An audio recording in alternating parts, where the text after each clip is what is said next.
Hi guys, welcome back to my channel.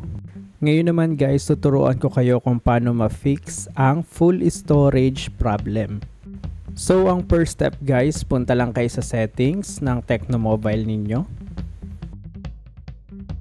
Then after nun guys, hanapin nyo dyan yung storage. Click nyo lang yung storage. Then after nun guys, i-click nyo yung clean up. Makikita nyo naman dyan sa taas kung ilang percent na lang yung storage ninyo. Then, click nyo yung clean up. Then, hintayin nyo siyang mag-scanning. Then, after scanning guys, click nyo yung clean. Then, after nun guys, makikita nyo dyan kung ilang MB yung na-clean ninyo. Ayan, may 497 na MB na na-clean. Then, i-click nyo yung optimize now. Then after nyo guys ma-optimize yung mga application, click nyo lang yung stop. Then makikita nyo naman guys dun sa upper part ng phone ninyo yung mga dapat nyong i-clean.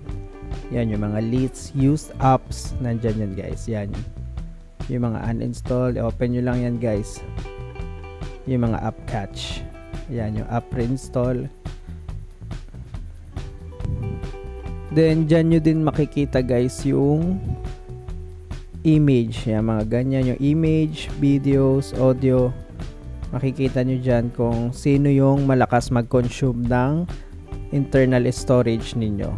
So maiisip nyo kung alin dapat ang bawasan.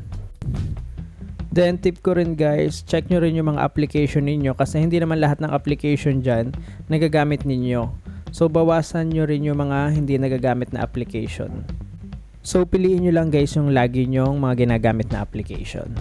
So yun lang guys, thank you for watching. Don't forget to click like, share, and subscribe.